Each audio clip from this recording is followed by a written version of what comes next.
सामान्यतः सरकारी सेवकों के लिए एक प्रोटोकॉल की बात की जाती है और प्रोटोकॉल के उल्लंघन करने पर सरकारी सेवकों के लिए उनकी सेवा से बर्खास्तगी, निलंबन, न जाने और कितने कितने दंडों का प्रावधान है। लेकिन आज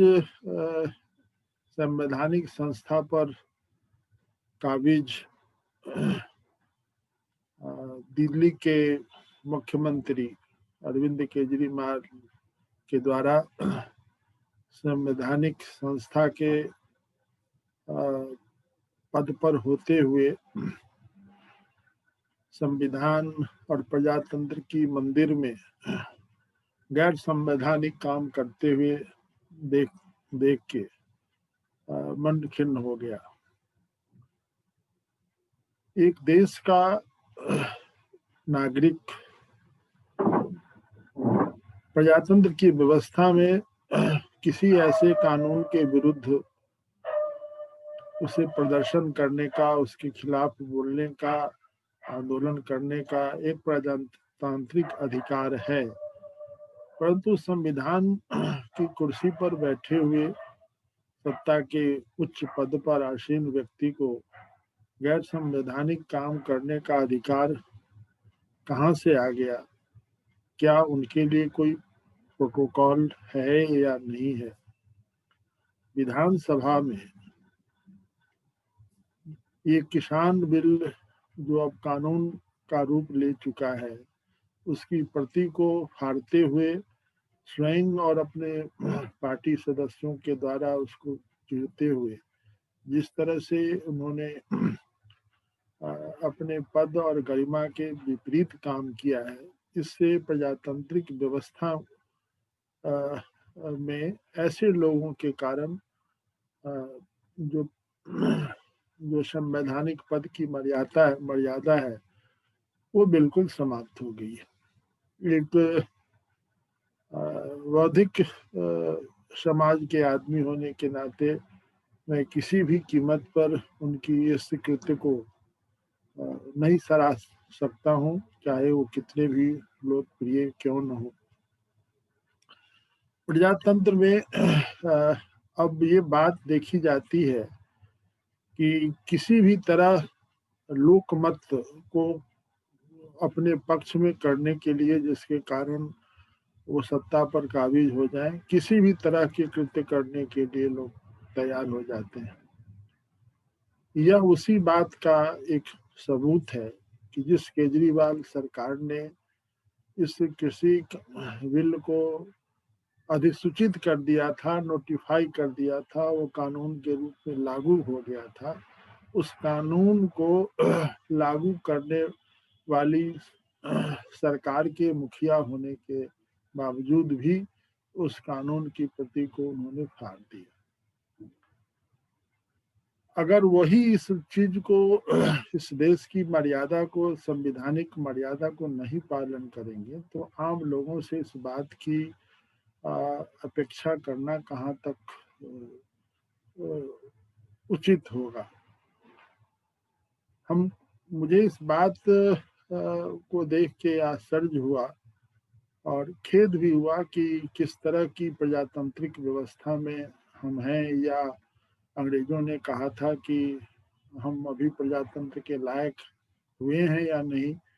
इस बात पर बहुत विवाद हुआ था और हम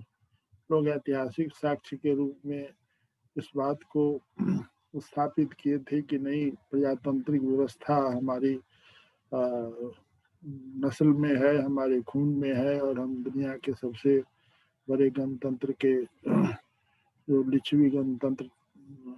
जो दुनिया में गणतंत्र की रोशनी दिखलाई, उसके उत्तराधिकारी हैं। मैं समझता हूँ कि प्रजातंत्र की इस दोष में एक मुख्य बात यह है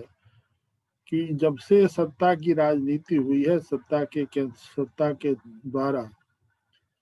मर्यादाओं को खंडित किया गया है। हमारे भारतीय संविधान के निर्माताओं ने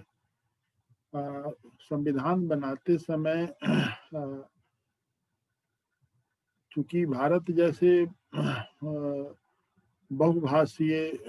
बहुधर्मावली होने के बावजूद बहुजातीय देश में उसको संगठित रखने के लिए कई तरह की व्यवस्थाएं की थी और संविधान में 3 सूची का निर्माण किया था। इसको केंद्रीय सूची, राज्य सूची और सीमावर्ती समवर्ती सूची के रूप में दर्शाया गया है। और केंद्र को अधिक से अधिक सूची अधिक अधिकार देने की बात कही गई है। और संविधान सभा में स्वयं अम्बेडकर ने भी जवाहरलाल और सरदार वल्लभ भाई पटेल भी, राजेंद्र प्रसाद भी जैसे बड़े नेता थे जिन्होंने मजबूत केंद्र की वकालत की थी। और हम इतिहास में भी जाते हैं तो जो कौटिल्य का अर्थशास्त्र है, जो किसी भी शासन व्यवस्था का मूल मंत्र है, उसने में भी केंद्र के शासन को, केंद्रीय सत्ता को बहुत अधिक अधिकार देने की बात कही थी। इस संबंध में मुझे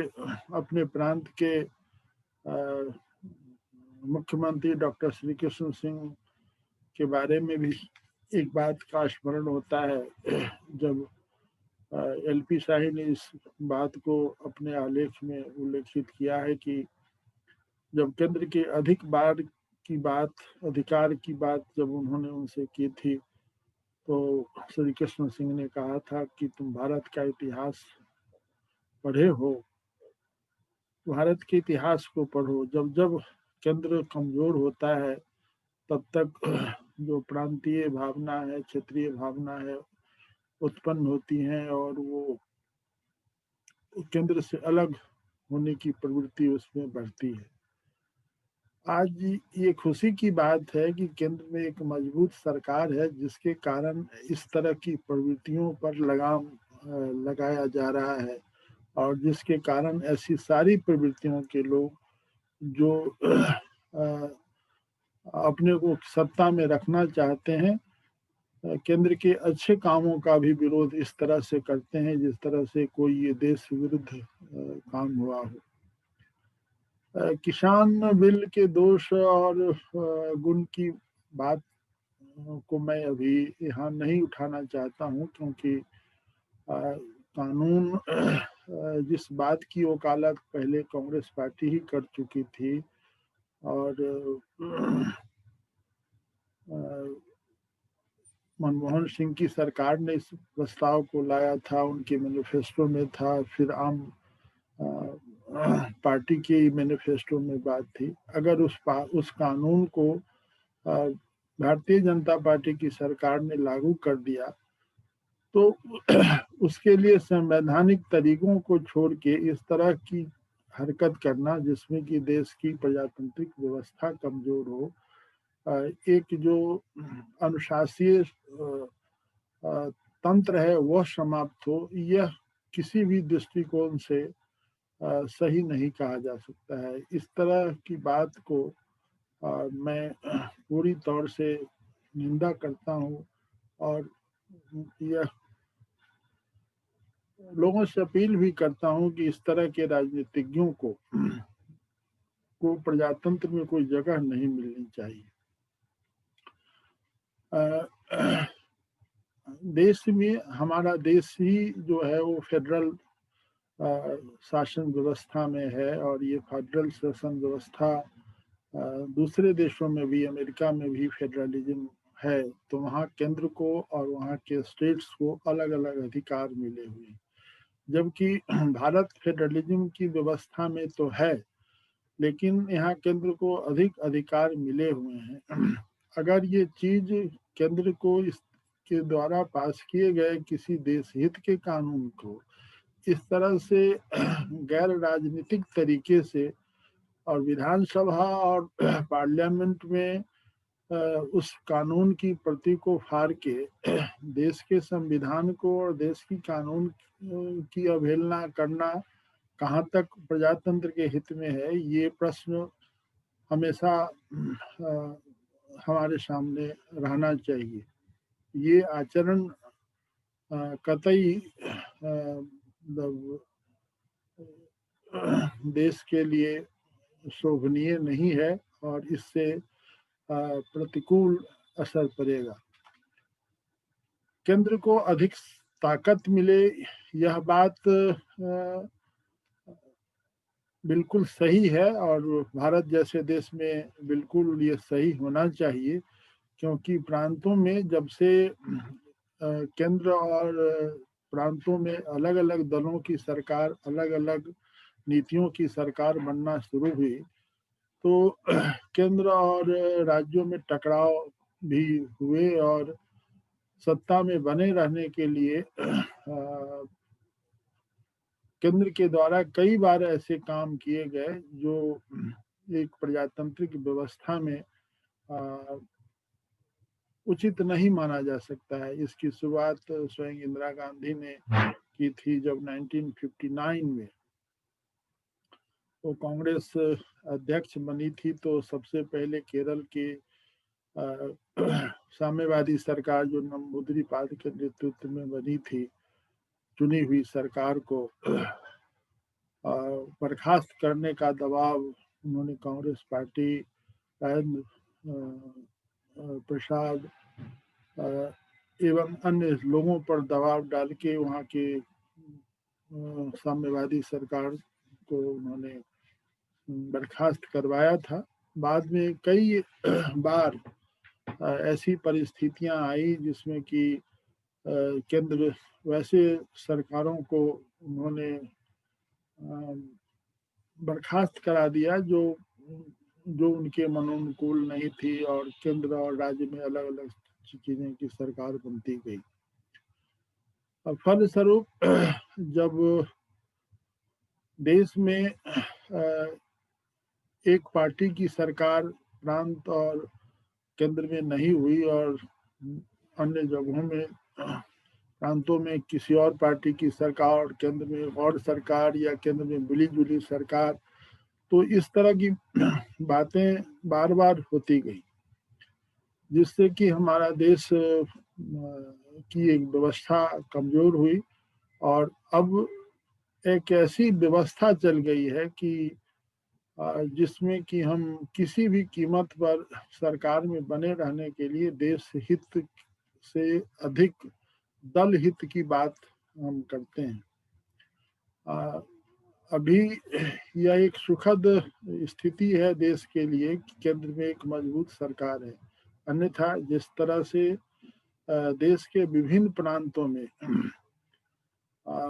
बंगाल हो, दिल्ली हो या दक्षिण के राज्य हो या स्वयं उत्तर प्रदेश में भी जिस तरह से सत्ता के लिए संघर्ष चल रहा है, उसमें जो प्रजातांत्रिक मूल्यों का ह्रास हो रहा है, यह देश के लिए चिंता का विषय है। भाजपा की नीति से विरोध हो सकता है और प्रजातंत्र में विरोध होना भी चाहिए, लेकिन देश हित सर्वोपरि होना चाहिए किसी पार्टी के लिए, किसी दल के लिए और हर नागरिक के लिए, क्योंकि देश में जो उच्छृंखलतावाद फैलेगा राजनीति में,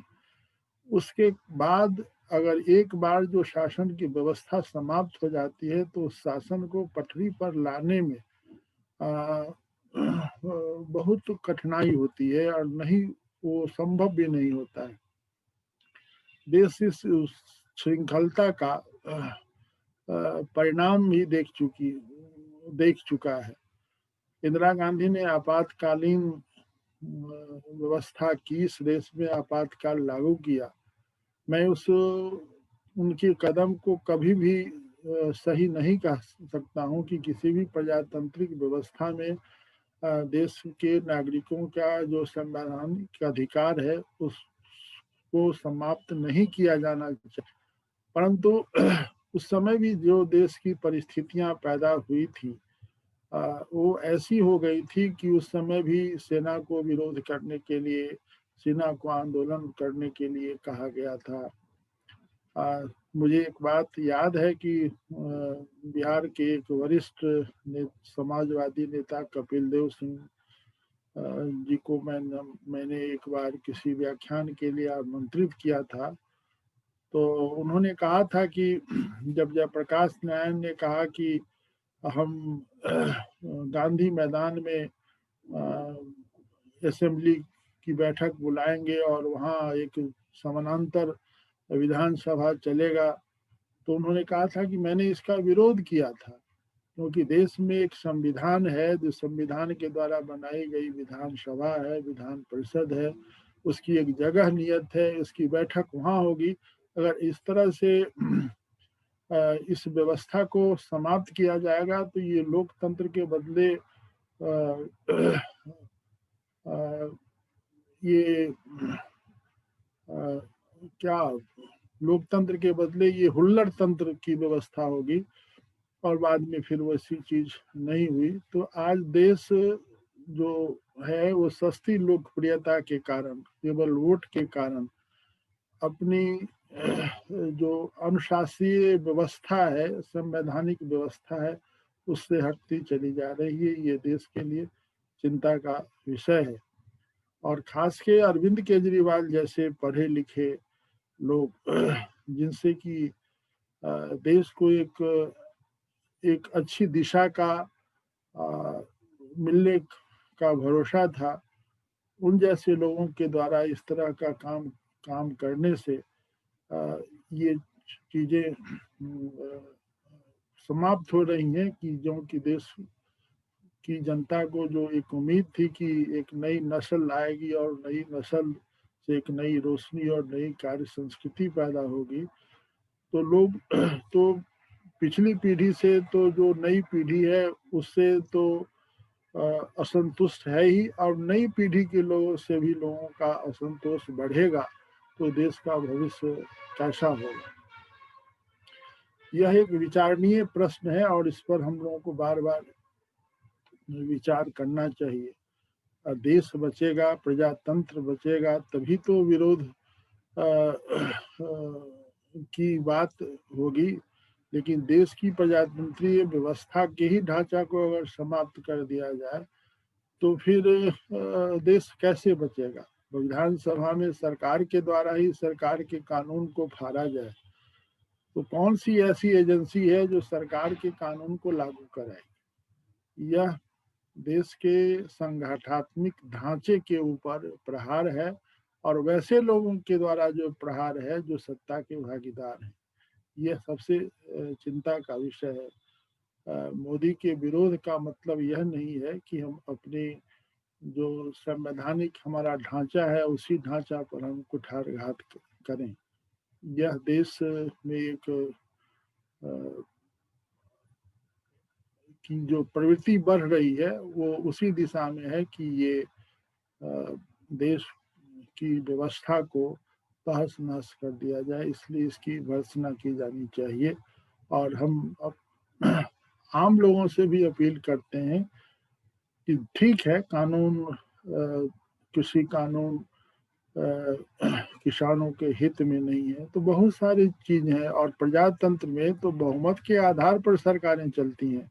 कभी कभी विपक्ष और सत्ता के बीच में 1% वोट से भी कम का अंतर होता है और एक वोट से भी कोई सत्ता में चले जाते हैं और सत्ता में आ जाते हैं। तो अगर जितने लोग विरोध में हैं उस विरोध के लेके अगर किसी बहुमत की बात का इस तरह से विरोध किया जाए तो फिर सरकार चलेगी कैसे। और यही प्रजातंत्र की विशेषता रही है कि हम असहमति के बीच सहमति का बिंदु खोजते हैं। सरकार वार्तालाप के लिए तैयार है और लेकिन कोई वार्तालाप करने के लिए भी तैयार नहीं है, तो सहमति का बिंदु कैसे मिल सकता है। और प्रजातंत्र में तो विचारों के आदान प्रदान से ही कोई सहमति का बिंदु बनता है। इसलिए देश एक हुल्लड़ तंत्र की ओर बढ़ रहा है जो हम लोगों के लिए चिंता का विषय है। और ये अरविंद केजरीवाल जैसे लोग जो सस्ती लोकप्रियता के कायल हैं, कभी वो पूर्वी और भारत के लोगों पर आक्रमण करते हैं कि दिल्ली और बिहार से लोग आके दिल्ली पर